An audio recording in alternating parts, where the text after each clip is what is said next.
মধ্যপ্রাচ্য সংঘাতে জ্বালানি সংকটের শঙ্কায় পেট্রোল পাম্পে ভিড়, প্রয়োজনের চেয়ে বেশি নেয়ায় তৈরি হচ্ছে কৃত্রিম সংকট। তেল নেয়ার সীমা বেঁধে দিল বিপিসি।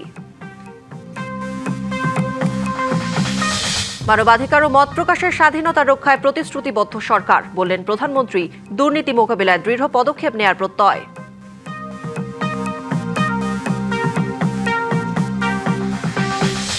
অভ্যুত্থানের প্রত্যাশা পূরণে জাতীয় সংসদকে শক্তিশালী করার আহ্বান বিএনপির। 2 দিনের কর্মশালায় মন্ত্রী এমপিরা।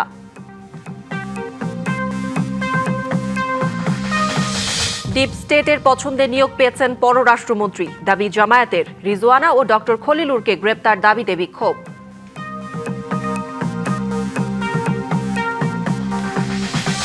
হাজারো প্রাণের বিনিময়ে গণতান্ত্রিক ধারায় বাংলাদেশ। পলিথিন বাদ দিয়ে ফিরবে পাটের সোনালী দিন, আশা রাষ্ট্রপতির।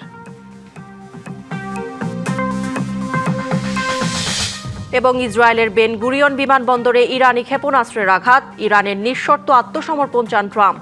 মধ্যপ্রাচ্যের সংঘাতের প্রভাব পড়তে পারে জ্বালানি তেলের বাজারে, এমন শঙ্কায় রাজধানীর বিভিন্ন পেট্রোল পাম্পে হুমড়ি খেয়ে পড়েছেন গাড়ি চালকরা। কোথাও কোথাও দীর্ঘ লাইন।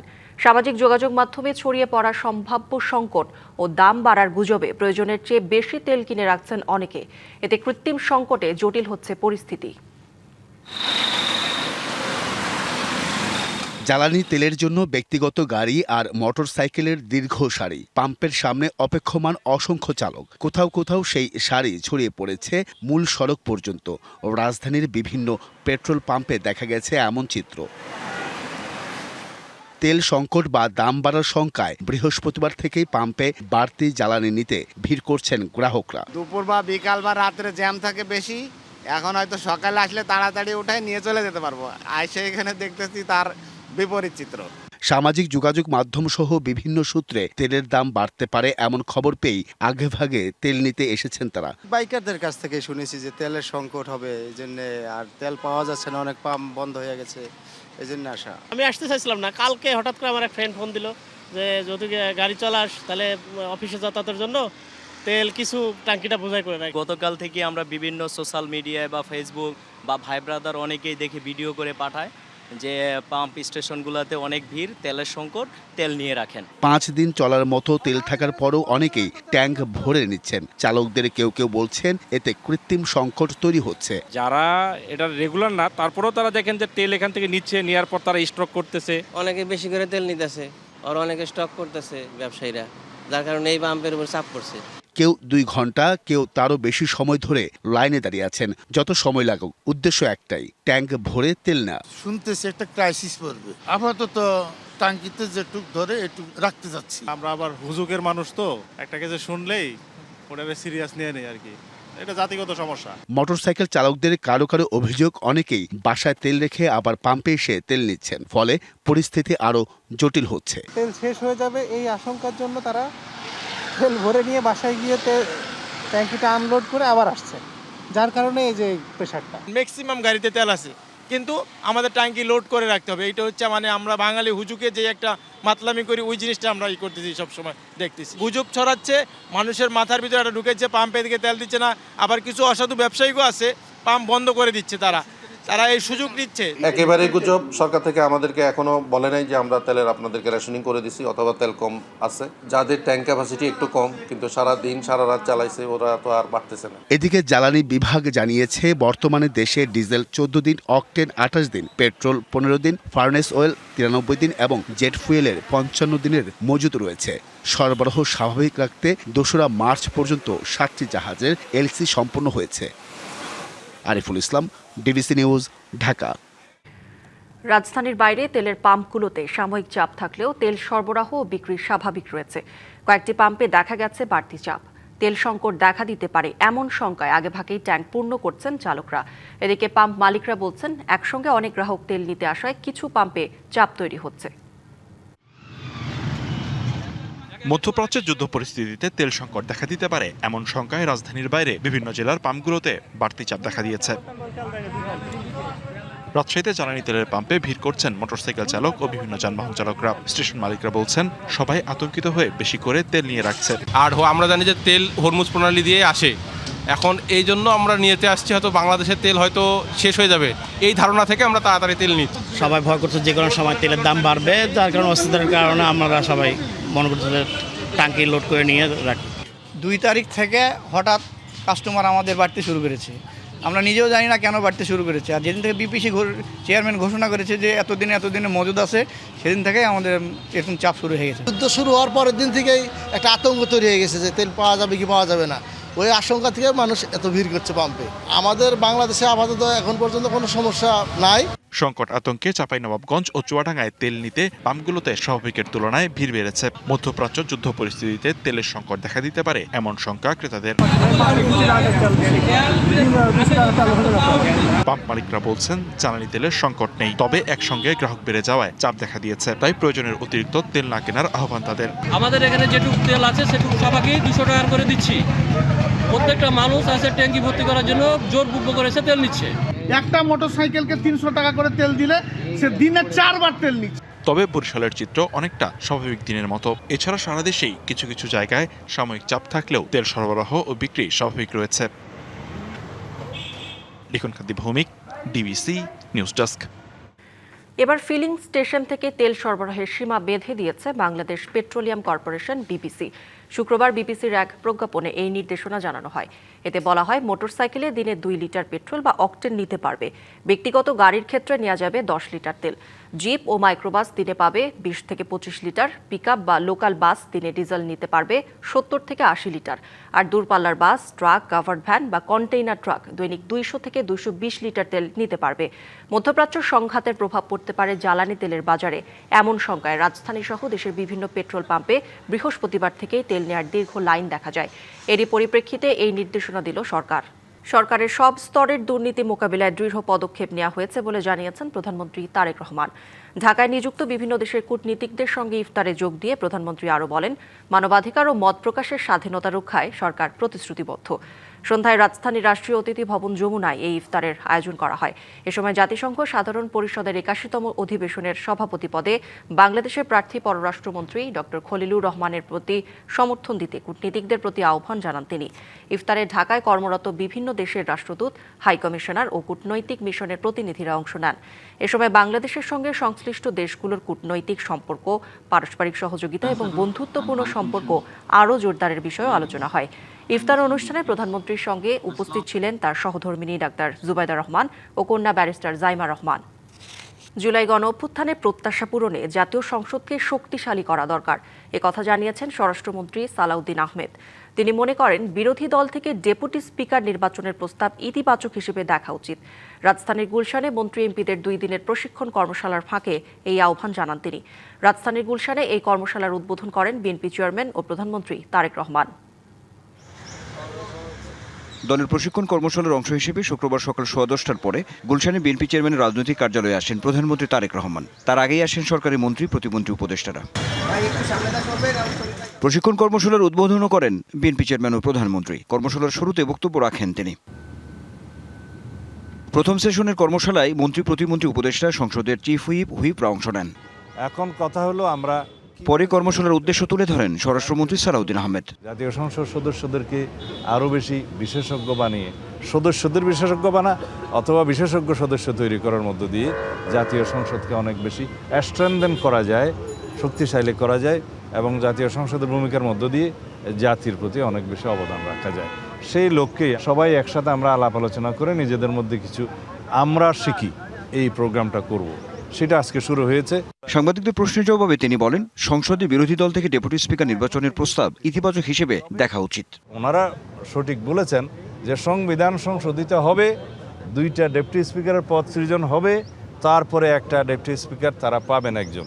সেটা ঠিক আছে, কিন্তু আমরা যদি এখন থেকে আমাদের উদারতা প্রদর্শন করে বিদ্যমান ডেপুটি স্পিকারের যে পদটা আছে তাদেরকে দিতে চাই, সেটা আমার মনে হয় তাদেরকে একটু উদারভাবে দেখে। সংসদের প্রথম অধিবেশনে রাষ্ট্রপতির ভাষণ নিয়েও কথা বলেন স্বরাষ্ট্রমন্ত্রী। তবে রাষ্ট্রপতি হচ্ছে একটা প্রতিষ্ঠান, ব্যক্তি নয়।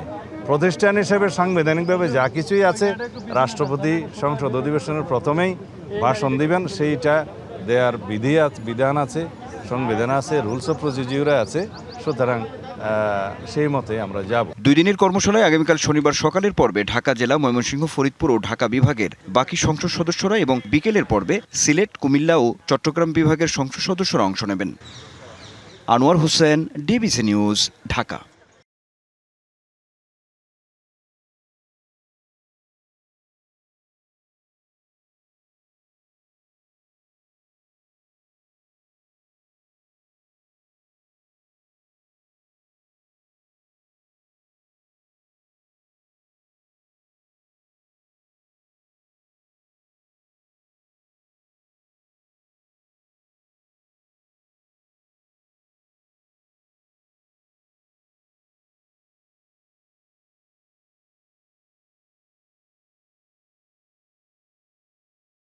ডিপ স্টেটের পরামর্শেই খলিলুর রহমানকে পররাষ্ট্রমন্ত্রী করা হয়েছে বলে অভিযোগ করেছে জামায়াত ইসলামী।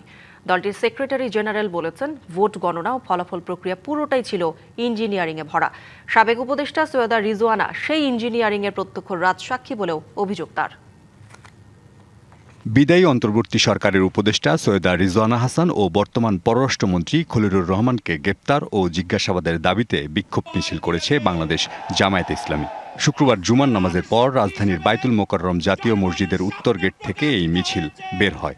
সাবেক উপদেষ্টা রিজওয়ানা চৌধুরী বন্যা বলেছেন।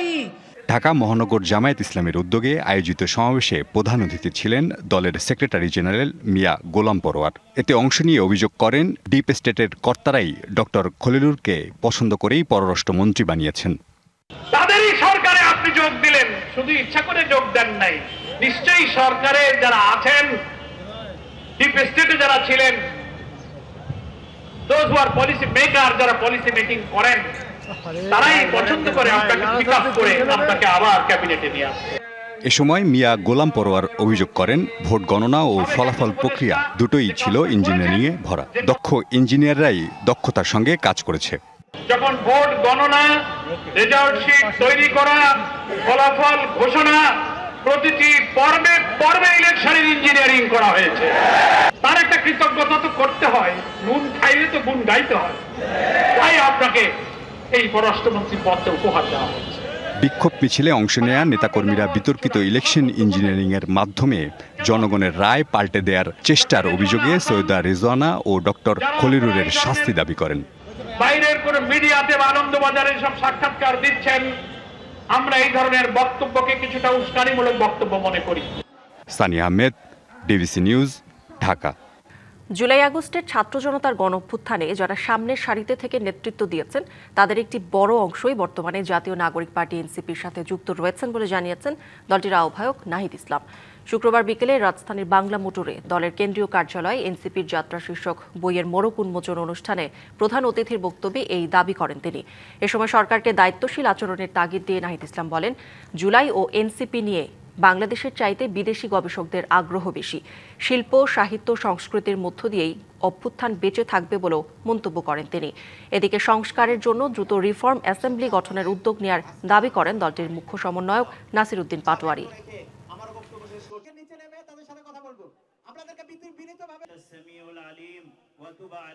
স্বরাষ্ট্রমন্ত্রী যিনি রয়েছেন, ওনার ইমিডিয়েট যেটা কাজ বাংলাদেশের দর্শনের বিরুদ্ধে শক্তভাবে দাঁড়ানো।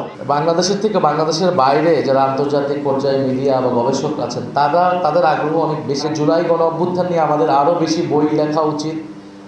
গান, শিল্প, সাহিত্য, সংস্কৃতি এগুলোর মাধ্যমে কিন্তু জুলাই গণ অভ্যুত্থানের স্মৃতি বেঁচে থাকবে।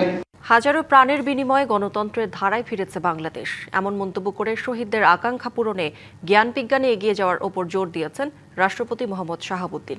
জাতীয় পাট দিবসের আলোচনায় সরকারের কৃষি ঋণ মওকুফ যুগান্তকারী সিদ্ধান্ত জানিয়ে এই সরকারের হাত ধরে পাটের সোনালী দিন ফিরবে বলেও আশা করেন তিনি। একই সাথে পরিবেশ রক্ষায় পলিথিন বন্ধ করে পাটজাত পণ্য ব্যবহারের আহ্বানও জানান মোহাম্মদ শাহাবুদ্দিন।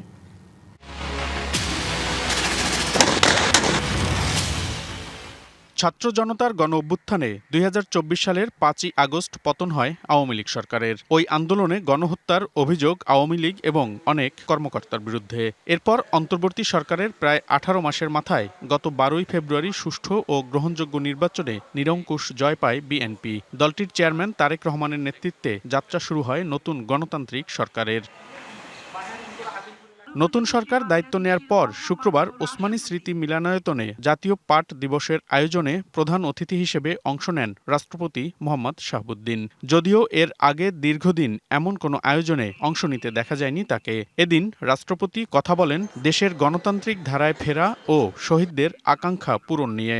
হাজারো মানুষের প্রাণের বিনিময়ে গণতন্ত্রের ধারায় ফিরেছে বাংলাদেশ। সকল শহীদের আকাঙ্ক্ষায় বাংলাদেশ প্রতিষ্ঠিত করতে হলে আমাদেরকে জ্ঞানে, বিজ্ঞান, প্রযুক্তিতে আরও সমৃদ্ধ হতে হবে। অর্থনৈতিক স্বাবলম্বিতা অর্জন করতে হবে। গড়ে তুলতে হবে একটি স্বনির্ভর বাংলাদেশ। নতুন সরকারের কৃষি ঋণ মওকুফের সিদ্ধান্তের প্রশংসা করে রাষ্ট্রপতি বলেন এতে উপকার পাবেন কৃষকরা। নতুন সরকার দায়িত্ব গ্রহণের 10 দিনের মাথায় কৃষকদের 10,000 টাকা পর্যন্ত কৃষি ঋণ সুদ সহ মওকুফ করার যুগান্তকারী সিদ্ধান্ত গ্রহণ করেছে। বর্তমান কৃষি এবং কৃষক বান্ধব সরকার আগামী 1 বৈশাখ অর্থাৎ 14 এপ্রিল থেকে পর্যায়ক্রমে কৃষক কার্ড বিতরণ শুরু করবে। তার আশা এই সরকারের হাত ধরেই সোনালী দিন ফিরবে পাটের। আমাদের বিশ্বাস বর্তমান জনবান্ধব সরকারের হাত ধরে পাট খাতের সোনালী দিন ফিরে আসবে। সৃষ্টি হবে নতুন নতুন কর্মসংস্থান, ঘটবে জনগণের ভাগ্য উন্নয়ন। বাংলাদেশ হবে বিশ্বে সোনালী প্রাকৃতিক তন্তুর এক অনন্য নেতৃত্বদানকারী দেশ। পরিবেশ রক্ষায় পলিথিন ব্যবহার বন্ধ করে পাটজাত পণ্য ব্যবহারের আহ্বানও জানান রাষ্ট্রপতি। পরিবেশের জন্য মারাত্মক ক্ষতিকর পলিথিন ব্যাগ পরিহার করুন। শেষে 9 দিন ব্যাপী পাট পণ্যের মেলার উদ্বোধন করেন রাষ্ট্রপতি। বাংলাদেশ জিন্দাবাদ। এদিন পাট খাতে বিশেষ অবদানের জন্য 12 ক্যাটাগরিতে 9 ব্যক্তি ও প্রতিষ্ঠানকে দেয়া হয় সম্মাননা। মনিরুল সোহাগ, ডিবিসি নিউজ, ঢাকা। ঈদের আমেজ এখনো পুরোপুরি শুরু না হলেও এরই মধ্যে রাজধানীর বাজারে প্রভাব পড়তে শুরু করেছে। 3 মাস ধরে বাড়তে থাকা সুগন্ধি পোলাও চালের দাম আরও এক দফা বেড়েছে। চড়া চালের বাজারের সাথে পাল্লা দিয়ে বাড়ছে বিভিন্ন পদের মশলা ও মুরগির দাম। বরাবরের মতোই বিক্রেতারা বলছেন সরবরাহ কম, তাই দাম বেশি। বাজার মনিটরিং বাড়ানোর তাগিদ ক্রেতাদের। রাজধানীর বাজারে 3 মাস ধরে বাড়ছে পোলাও চালের দাম। এই সপ্তাহেও খোলা পোলাও চালের দাম বেড়েছে কেজিতে 6 টাকা। খুচরা বাজারে বিক্রি হচ্ছে 140 টাকা কেজি।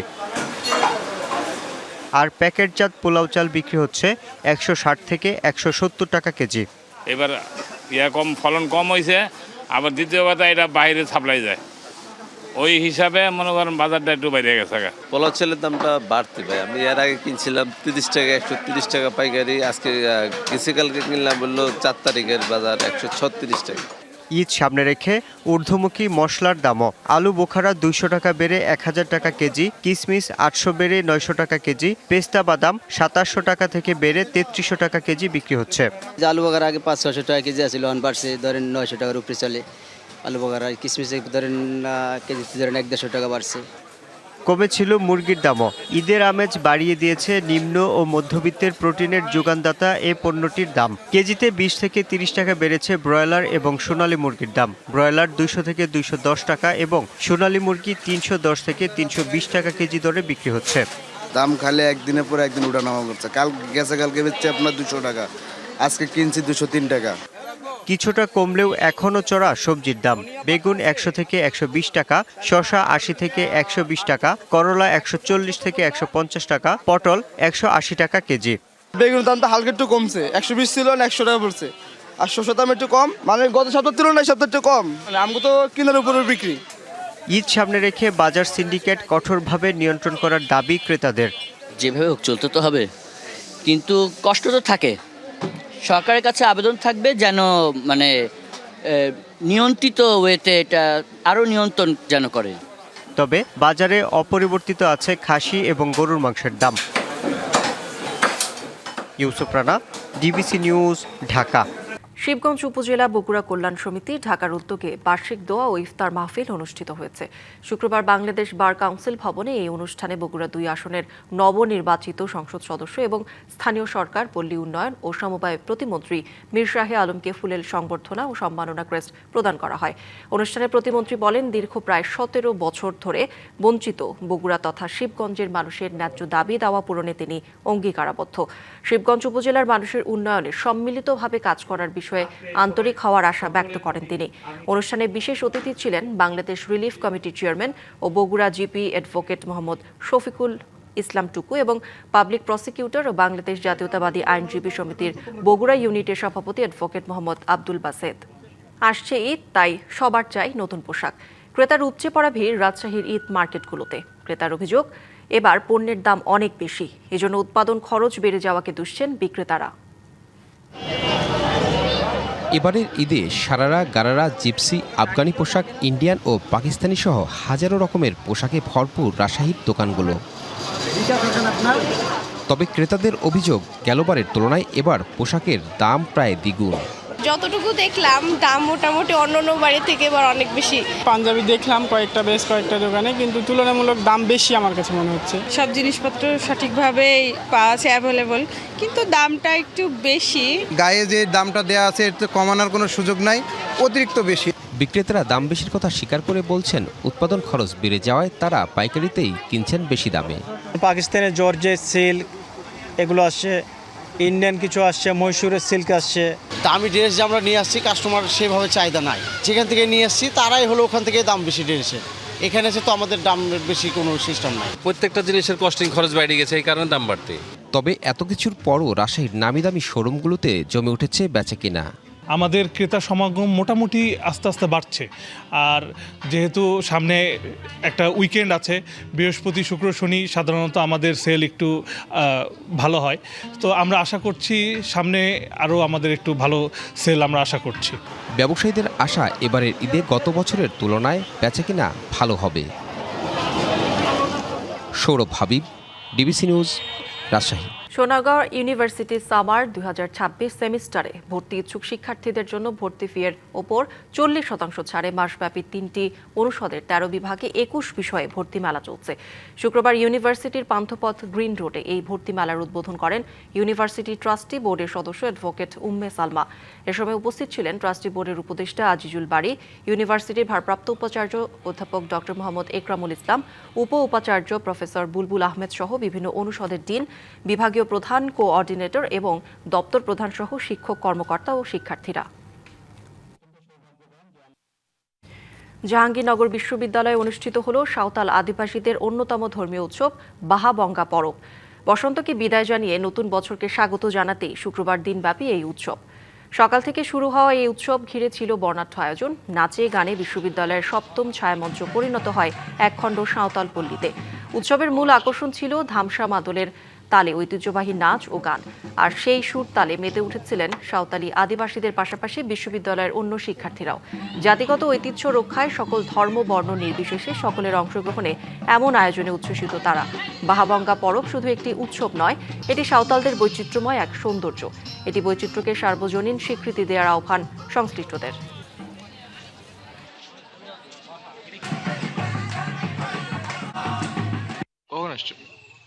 ফুল বরণ করে নেওয়া, ফুল গ্রহণ করার উৎসব, ফুলের দেবতাকে উৎসর্গ করার উৎসব। নতুন জীবনযাপন আছে, নিজস্ব সংস্কৃতি আছে, এইটাকে স্বীকৃতি দিতে হবে, এটাকে যতটুকু সম্ভব সমর্থন করতে হবে। এই অসাম্প্রদায়িক বাংলাদেশে আমরা চাই এভাবেই সবাই শান্তিতে থাকুক, সবাই সবার উৎসবকে তুলে ধরুক, এভাবেই সম্প্রীতি বজায় থাকুক। মধ্যপ্রাচ্যের যুদ্ধের 7ম দিনেও ইরান এবং ইসরায়েল ও যুক্তরাষ্ট্র পাল্টাপাল্টি হামলা অব্যাহত রেখেছে। ইসরায়েলের প্রধান বিমানবন্দর বেন গুরিয়নে আঘাত এনেছে ইরানের ছোড়া ক্ষেপণাস্ত্র। কাতার, বাহরাইন, কুয়েতের মার্কিন ঘাঁটিতেও হামলা অব্যাহত রেখেছে তেহরান। মার্কিন পররাষ্ট্রমন্ত্রী বলেছেন, যুদ্ধ কবে শেষ হবে তা যুক্তরাষ্ট্রই নির্ধারণ করবে। যদিও প্রেসিডেন্ট ট্রাম্প বলেছেন, ইরানে মার্কিন সেনা পাঠিয়ে স্থল অভিযান চালানো হবে সময়ের অপচয়। এদিকে যুদ্ধ শুরুর পর ইরানের নিহতের সংখ্যা দাঁড়িয়েছে 1332 জনে। বৃহস্পতিবার তেহরানে হামলা আরও জোরদার করেছে যুক্তরাষ্ট্র ও ইসরায়েল। হামলায় ৩,০০০-এর বেশি বেসামরিক স্থাপনা ক্ষতিগ্রস্ত হয়েছে বলেও জানিয়েছে রেড ক্রিসেন্ট। বেশিরভাগ লক্ষ্যবস্তুই ঘনবসতিপূর্ণ আবাসিক এলাকায় ছিল বলে জানিয়েছে সংস্থাটি। বৃহস্পতিবার যৌথ এ হামলাকে সবচেয়ে ভয়াবহ হিসেবে উল্লেখ করেছে ইরানিরা। এর পাল্টায় সৌদি আরব, বাহরাইন সহ মধ্যপ্রাচ্যের বেশ কয়েকটি দেশে মার্কিন ঘাঁটিতে হামলা চালিয়েছে তেহরান। হামলা প্রতিহতের দাবি করেছে সৌদি আরবের প্রতিরক্ষা মন্ত্রণালয়। রাজধানীর কাছে বেশ কয়েকটি ড্রোনকে ভূপাতিত করার তথ্য দিয়েছে রিয়াদ। এদিকে বাহরাইনের আকাশসীমার দিকে ইরানের ছোড়া ৭৮টি ক্ষেপণাস্ত্র ও ১৪৩টি ড্রোন ধ্বংস করা হয়েছে বলে দাবি করেছে দেশটির প্রতিরক্ষা বাহিনী।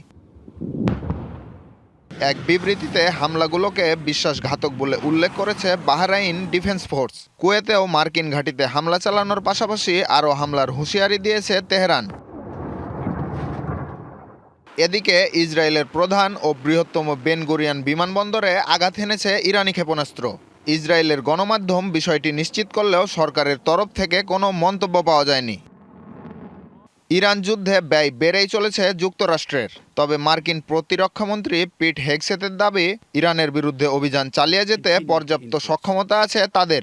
হুঁশিয়ারি দেন যুদ্ধ জোরালো করার। যুক্তরাষ্ট্র এই অভিযান দীর্ঘ সময় ধরে চালিয়ে যেতে পারবে না। ইরানের এমন ধারণা ভুল। এই যুদ্ধ কতদিন চলবে সেই সময়সীমা যুক্তরাষ্ট্রই নিয়ন্ত্রণ করবে। সম্পদ ও অস্ত্রের কোনো অভাব নেই যুক্তরাষ্ট্রের। তবে মার্কিন প্রেসিডেন্ট ট্রাম্প মনে করেন এ মুহূর্তে ইরানে মার্কিন সেনা পাঠিয়ে স্থল অভিযান চালানোর বিষয়টি সময়ের অপচয়। শুক্রবার এনবিসি নিউজের এক প্রতিবেদনের বরাত দিয়ে এমনটাই জানিয়েছে এএফপি। এর আগে ইরানের পররাষ্ট্রমন্ত্রী আব্বাস আরাকচি হুঁশিয়ারি দেন, স্থল হামলা চালালে বিপর্যয়ের মুখে পড়বে আগ্রাসীরা। এমন হুমকি পাল্টা হুমকির মাঝে মধ্যপ্রাচ্যে বিভিন্ন দেশে মার্কিন ঘাঁটিতে হামলা অব্যাহত রেখেছে ইরান। সামিউল ইসলাম, ডিবিসি নিউজ ডেস্ক। ইরানের নিঃশর্ত আত্মসমর্পণ চান মার্কিন প্রেসিডেন্ট ডোনাল্ড ট্রাম্প। নিজের মালিকানাধীন সামাজিক যোগাযোগ মাধ্যম ট্রুথ সোশ্যালে দেয়া এক পোস্টে একথা জানান তিনি। নিঃশর্ত আত্মসমর্পণ না করলে ইরানের সঙ্গে কোনো চুক্তি হবে না বলেও জানান তিনি। পোস্টে ট্রাম্প বলেন, ইরান আত্মসমর্পণ করার পর সেখানে একটি যোগ্য ও গ্রহণযোগ্য নেতৃত্ব প্রতিষ্ঠিত হলে যুক্তরাষ্ট্র এবং তাদের মিত্র ও অংশীদার দেশগুলো একসঙ্গে কাজ করবে।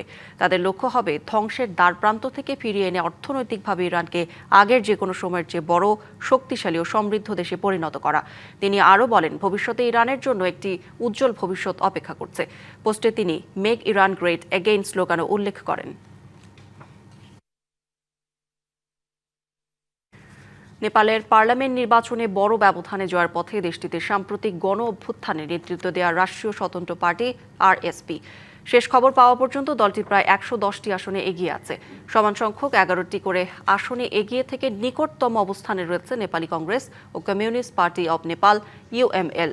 অন্য দলগুলোর মধ্যে শ্রম সংস্কৃতি পার্টি 4টি আসনে এবং রাষ্ট্রীয় প্রজাতন্ত্র পার্টি ও জনতা সমাজবাদী পার্টি নেপাল 1টি করে আসনে এগিয়ে রয়েছে। 3 বছর আগে গঠিত আরএসপিতে ৩৫ বছর বয়সী জনপ্রিয় র্যাপার ও কাঠমান্ডুর সাবেক মেয়র বালেন্দ্র শাহ গত জানুয়ারিতে যোগ দেন এবং দলটির প্রধানমন্ত্রী পদপ্রার্থী হন। গত সেপ্টেম্বর তরুণদের নেতৃত্ব হওয়া গণবিক্ষোভে ৭৭ জন নিহত হয় এবং তৎকালীন প্রধানমন্ত্রী কেপি শর্মা ওলি পদত্যাগ করতে বাধ্য হন। পাকিস্তানের বিপক্ষে 3 ম্যাচের ওয়ানডে সিরিজ সামনে রেখে প্রথম দিনের অনুশীলন করল বাংলাদেশ ক্রিকেট দল।